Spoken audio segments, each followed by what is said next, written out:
Hey everybody, this is James from TeaDB, and I am pleased that we have Glen back here, if you guys remember from the previous episode. Slightly different area. Yeah, we've switched sets here in Seattle, so we're now filming from the usual TeaDB spot. The store got a little too busy right as we were trying to do videos, so we... So this time we're going to do kind of an interview format. I have some questions here for Glen. Some were things I came up on my own, and others I asked some friends. And I'm going to focus on those, and we'll make the tea during the downtime. So you guys, Glen and Lamu is off camera here, are going to be going on your 5th sourcing trip to Yunnan. So you've gone many times at this point, and you probably you've gotten a lot of experience. You've probably seen Yunnan change a little bit over that time. Definitely. And I remember the first year you guys came out, 2014, I think. You pressed a lot of small 100-gram cakes. We did. Of like different small areas, and they were kind of labeled Bulong or Iwu or wherever they were from. Yeah, I wanted them to be educational and very mountain region specific. Yeah. And over time, that sort of shifted. So like last year and maybe the year before, you're making more blends. The cakes are maybe twice the size as they were when you first came out.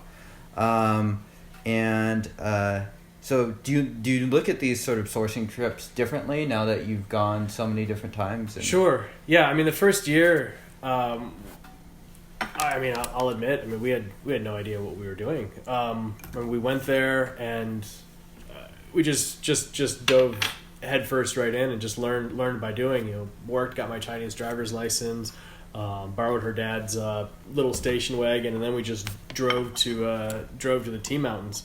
At that point in time, I'll be honest, I didn't even realize that you could buy tea from the farmers, and so that's why our production was so small that year, is because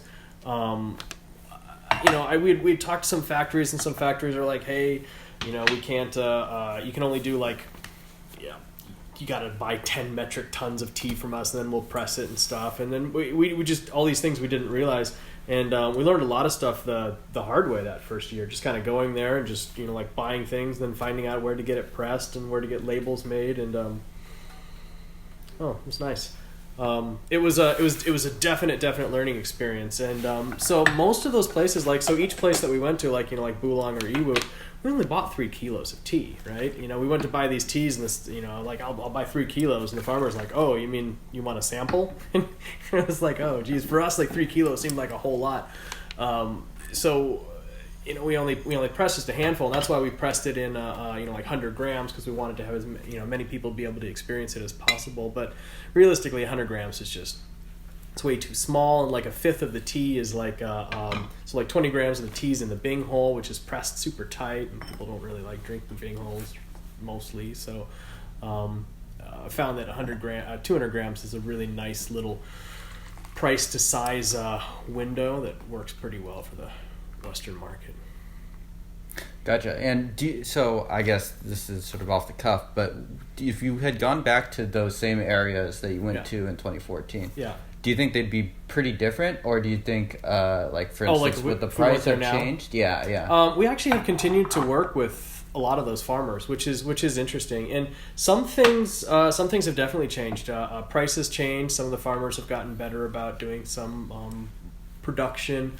Other places have just gotten obscenely expensive, like Kunlushan. Right. If I'd known 4 years ago that Kunlushan would be what it is, I would probably bought tons more Kunlushan. But yeah, it's interesting to see the growth happens so fast. The Chinese government is pushing so much money into Yunnan. There's the roads are much better. It's much more easy to get to places we couldn't get to easily before. The change is happening really fast. Mm-hmm. And so it sounds like for the most part, prices have gone upwards. Has there been any places where prices have sort of gone the opposite way? I don't think so. I wish. Some of the stuff has stayed relatively stable. Just using again the example of Kunlushan. Most of their small arbor tree has stayed pretty much about the same price. Relatively close. But their old tree material, and they've only got like 300 old trees there. I mean, like that stuff's just ridiculous in price.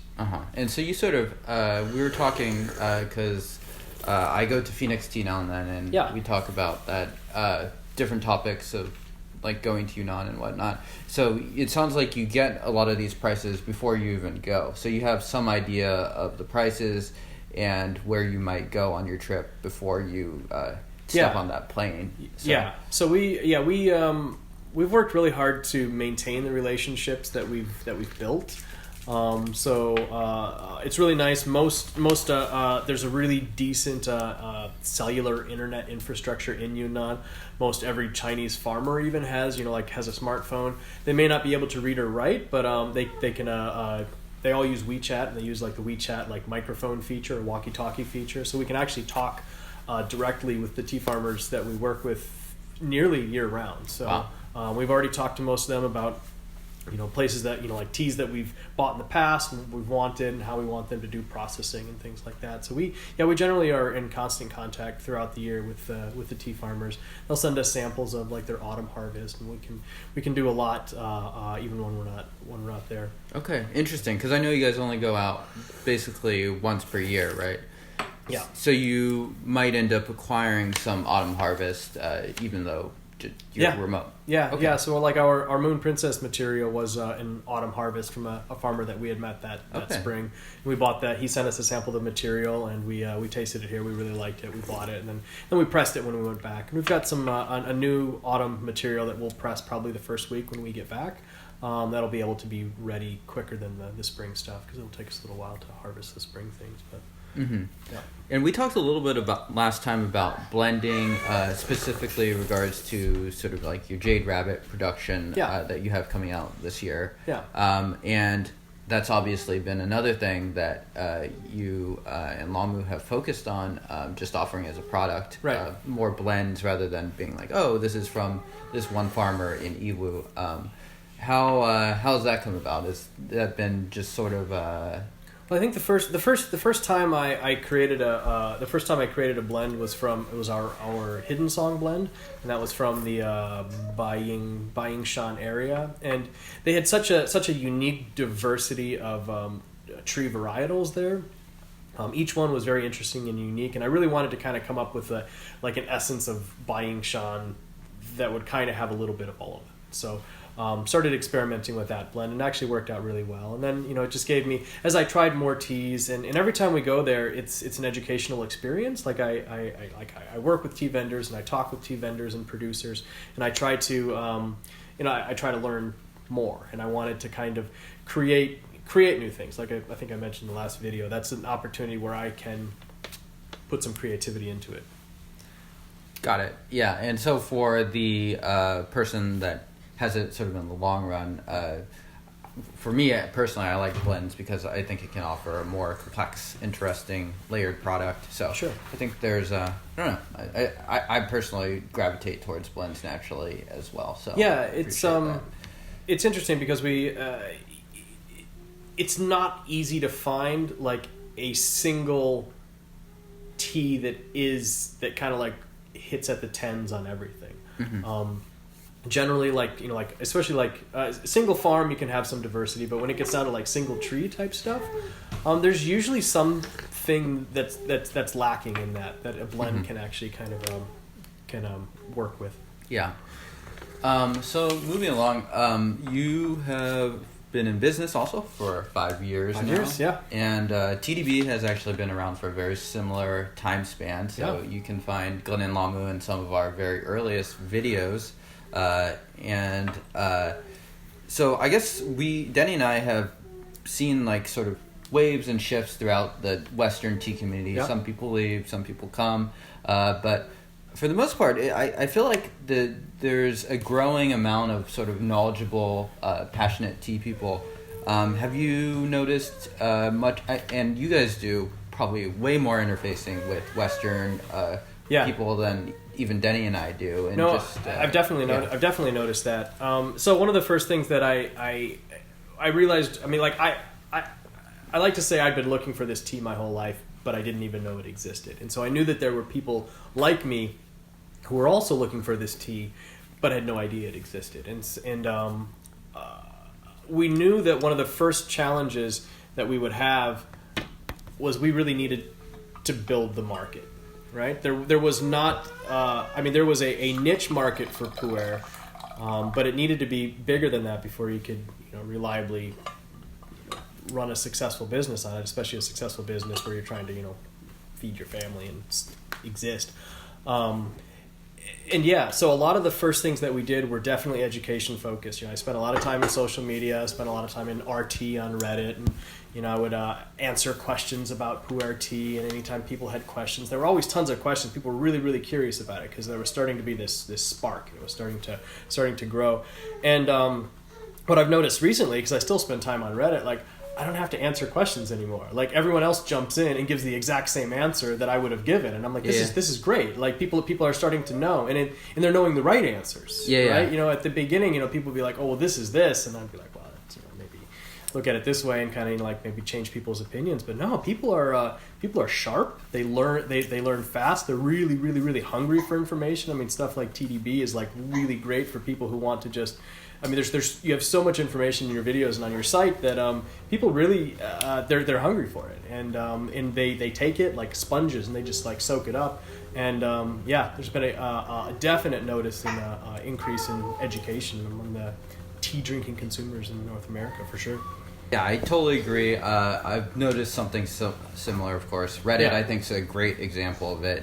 Now, if you just like see a thread and people are like, oh, I've heard about this Pu'erh thing, and it's like the first things people will say are like, have you checked out Crimson Lotus? Have you checked out Yunnan sourcing? Yeah. And it's and as far as I know, unless you have hundreds of different accounts on Reddit, which I don't think you do, then I think these are just like totally organic responses from people. It's actually been really comforting and pleasing to see, because it shows that like the larger tea community is starting to accept and understand what Pu'erh is, and that's awesome. That's really awesome to see that. Yeah.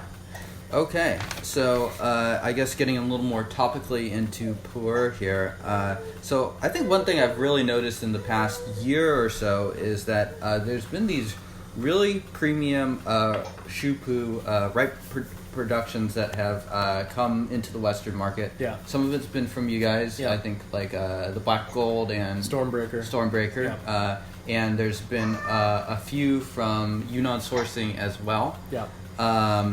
And I'd imagine that maybe this trend had been happening in the Chinese market for a little bit longer than it has here. It had, but not by much, yeah. Yeah. And so I imagine you kind of draw a variety of attitudes about this. There's probably people that have been buying like $20 or $30 Pu'erh cakes that are not used to that pricing. Yeah. A similar thing happened to raw Pu'erh 10 years ago or something. So I guess my question for you is like, are these premium ripe cakes a larger trend in Kunming and Yunnan? And what type of qualities do you think that these premium ripes offer that maybe something that's $20 or $30 wouldn't? Well, it's a trend, but it's probably not a larger trend. Mm-hmm. And those existing cakes aren't going anywhere, right? So you'll still be able to get your $20 cakes, your $30 cakes. So like the role of Shou Pu'erh in the market has always been more of a lower end consumer level product, right? It was intended to mimic older teas so that people could have a product without waiting a long time.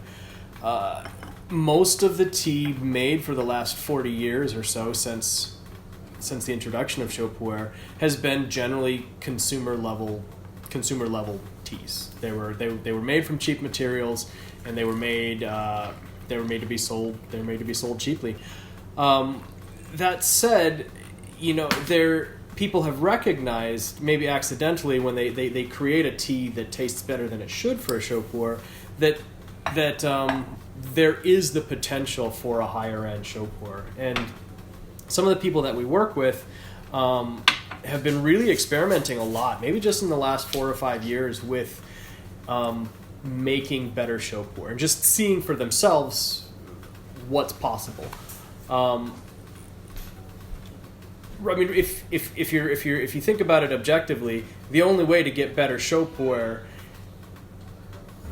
is to use better material, but there's a huge risk because better materials is significantly expensive, and then there's a time investment. You can take really amazing raw leaf material, like single tree, laobanjiang, something like that, and within a day you've made the tea, right? And the risk is relatively small. Like you pick it, you wither it, you roast it, you roll it, you sun dry it, and that's it.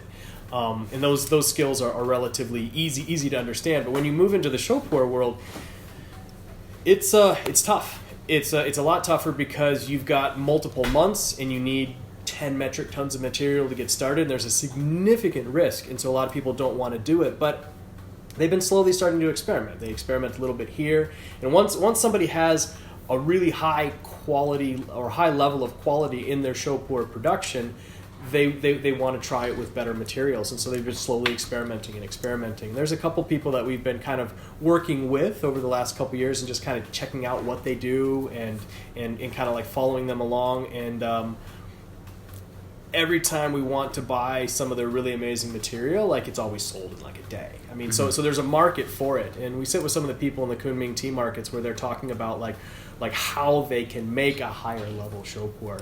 And 99% of the show pu'erh that you're going to find and buy in is consumed in China is going to be really low quality show pu'erh, or average quality show pu'erh. But it's there, like that 1% is growing. But number one, they had to actually like have a reliable set of skills that would allow them to not lose money on these big investments. But it's interesting to see because there's some really, really, really awesome high-end show pu'erh experiences that are available. Yeah, so I think you touched a lot on what my next question was going to be, but obviously show pu'erh, most of it tends to be lower grade material, as you said.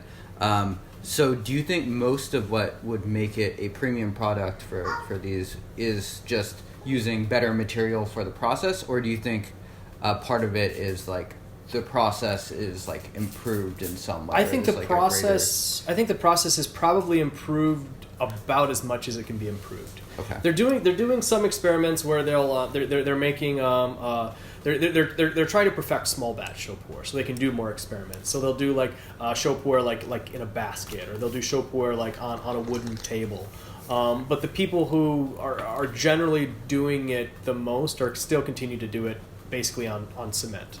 And it takes about 10 wodeways of normal show pu'erh to get that cement actually ready, right? So it's almost like the cement itself in their factory floors and stuff kind of seasons itself, and then they can work in and start experimenting with other stuff. Does that answer the question? Yeah, I think so. Yeah, so it sounds like the processing, it's not totally different from just a standard. The processing's not different. They've just gotten much better at it, more reliable, right? And then once your processing is super reliable, then you can start using higher end material. Right. And for someone like you who probably isn't buying 10 tons of really high quality ripe pu'erh because it's just very expensive. Yeah. How do you sort of buy into that? Do you just buy sort of like a pile of this, or we continue to work with people that actually do the pile production themselves, and we've not actually sat down and purchased core material ourselves and had it made in different ways, but we're there with them as they're working the processes. And so once a material gets done, we try it out, we try their different things, or maybe they're like, I've got this one coming up, this one's going to be done in like a month, it's from this material here, and so then when it's done, they'll send us a sample and we can try it, or if we're in Munghai, we can try it directly. But for that really high-end stuff, I mean, you've got a day or two to choose before somebody else buys it. Wow, and so a lot of times it's really, really, really, really small batch stuff, maybe like 100, 200, 300 kilos of that material. And if you don't buy it, somebody else will. Like, definitely will. So you gotta move fast. So you kind of got to be there or have someone there ready to act if the quality is there. Yeah. I see. Yeah. Very cool. Let's see. Yes. Back to the other part of that question is like, what are some ways that you think this quality is reflected? Maybe for someone that hasn't tried a really high quality, maybe they've only tried like, I don't know, some Munghai Tea Factory productions. Like how, and this, I think this would be really hard for me to answer, having had just a couple of these. How are these teas better? Like how is that quality transferred to the cup? No, that's a good question. It's, I guess it's hard to say. I mean, a lot of it comes down to just a feeling that you have. I mean, I've had really amazing cheap show pour stuff that I actually really like and could drink every day. For Stormbreaker's probably the first show pour that I can get tea drunk on, which is an interesting indicator. I mean, that the energy of that leaf actually does translate through, and a lot of it comes down to I mean you've got the subjective stuff, like aroma and flavor and taste, and there's, I mean, show pour is like it's a narrow window. I mean, there's an interesting but finite amount of experiences possible in show pour. But for some of the really higher end things, you start to actually see outside of that. You see that this tea like tastes or smells like something you haven't had show pour taste or smell like, and those are the things that get really interesting. Whether it's worth like the more expensive price is subjective. Yeah.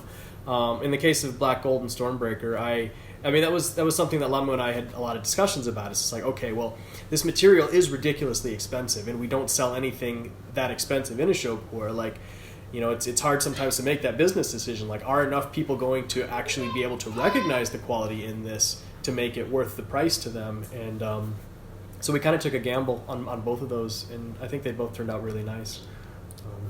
And Glenn, how have these really premium productions been received by the Western audience? Because I'd imagine it was kind of taking a leap of faith in some sense. It was taking a leap of faith, and but I think it's been really, really well received. Stormbreaker was really awesome at the tea festival. It's nice when I'm at the tea festival because you get to see a lot of people's reactions in a very short amount of time.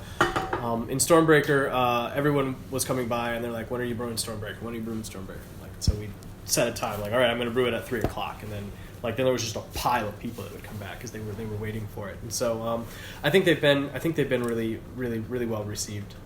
Mm-hmm. And do you have plans to continue to make it as the material becomes available? It depends on what we find. I mean, it is, not only is it expensive to the consumer, it's expensive for us, and it's expensive for us to buy the materials, and to buy enough materials to make it, a decent sized production that you could invest, like labels and pressings and stuff into. It's an interesting decision. Baby Gemma's in the background, by the way, if you're wondering what that is. She's very curious about what's going on, so don't worry about it. Yeah, so it's not quite like, for instance, you did like that I think Bao Van Zhang, you offered a very small thing. Yeah, just a kilo of that. So that's very easy to offer a really small amount for people to try, but like you could never offer like single serving, or it'd be very difficult. It'd be a different logistical challenge. So this year, I unless we find something like super amazing that we just can't say no to, we'll probably focus more on filling in the $20 to $30 cake range. Our Cloudy Days was actually a super awesome tea for the price. We sold it for like $20, but we've been out of that for a couple months now. So trying to find like a really good quality replacement for like a really lower price daily drinker show pour is one of our goals this year. Okay. Yeah. All right, so let's see. So Oolong Nug asked me about processing. Sorry. So he was specifically asking about Oolong Pu'erh, or tea that has been slightly oxidized before the kilgreen. Is this something you run into? And what are some processing problems that you've run into, and how do you address them? Sure. I think it's mainly with raw pu'erh rather than raw. Right. It is with raw pu'erh. It's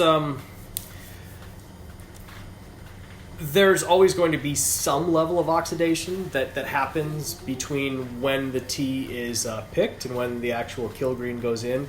It depends on sometimes the farmer's preference for what time of day they want to pick. Some farmers pick in the early morning because it's not hot, but then they might not, like roast until a little bit in the afternoon, and so like the leaves are, like sitting around. It also depends on how much leaf is picked. So if you pick like a whole lot of leaf, the stuff that's sitting in the bottom of the bag, maybe if you're picking for like 2 hours, maybe the stuff that's sitting in the bottom of the bag is oxidizing further than the stuff that's been more fresher picked. I don't know that there's a lot of people that are specifically oxidizing pu'erh in the way that oolong is oxidized before the pan frying happens. I think it's just a derivative of how and when the picking happens and how long the picking happens before the withering stage. But as far as like, we will occasionally work with a farmer and we don't like how their things are processed. And if tea farmers in China and in Yunnan in particular are relatively insulated from the larger tea community. We rarely find tea farmers that actually know how other tea farmers on other mountains actually do anything. Oh wow! So whenever we can, we try to offer them the education that we've gained by working with so many different tea farmers in different areas. And the best thing for us is when I can find a tea farmer who's open to taking my suggestions on different things. And it's a balance, because the tea farmers that are there, they may not know as much about the tea world as a whole, but they know their trees and they know their tea and they know that what it takes to actually make tea from that. And at some level you have to trust them.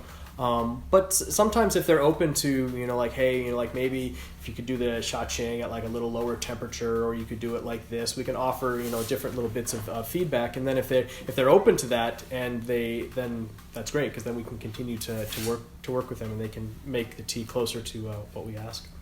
Yeah. Are there any specific stories or problems you've run into? I remember, I think it was first year or second year you guys came back, you talked about like maybe some farmers had like used the same wok to kill the green as their food or something. That yeah. I remember I've seen farmers do that. I've not actually bought any tea from the farmers that did that, but I've had tea from the farmers that did that. And it was actually it was an incredibly unique tea, because it tasted just like bacon. And obviously he had used the same wok that he'd been frying bacon in. The tea would definitely not be vegan or halal. But it was a really unique tea. But yeah, that's definitely something that when you're working with the more remote farmers, you really have to pay attention to how they do things. And the better ones are going to have separate actual tea processing stations. The other one is sometimes the farmers don't really do a good job of ventilation for the smoke. Mm-hmm. So sometimes we kind of show them how to build a little chimney so they can direct the smoke away from where they're processing it to make it a little less smoky. Yeah, and so would that just mean the tea tastes a little extra smoky? The tea has a little extra smokiness in there. Yeah. And it depends, because sometimes like springtime around the year, it rains a lot, and if you're doing a sun-dried tea, like a direct sun-dried tea, like it actually has to be in direct sunlight. It can't be under like a plastic clear screen, because you're not actually getting direct sun-dry. But then if it's raining, they got to bring it in, and if they bring it in someplace, sometimes they're bringing it into their home, and then they're cooking in their home, and then it gets smoked and stuff that way and things. So I have to look out for those things. All right. So I think that just about concludes the questions. So what can people look forward for you and Lamu and Crimson Lotus Tea next year? Yeah. So middle April, we're going to Yunnan. We're going to be there for 3 months. We get back middle July. We're going to try and do more on our Instagram, more on social media. Posting pictures and videos on YouTube from the tea areas that we go to, like we were trying to do last year. Just gonna look for good tea. Gonna buy good tea and press good tea and sell good tea. That's it. Great. Yeah. Well, thank you so much for appearing on another episode of TeaDB. This was nice. Yeah, we'll this, have this to. Tea was this tea was good. Thank you for sharing. Yeah, of course. Yeah, we'll have to have you guys back soon. Yeah, in a couple months when we get back for sure. All right. Cheers, guys.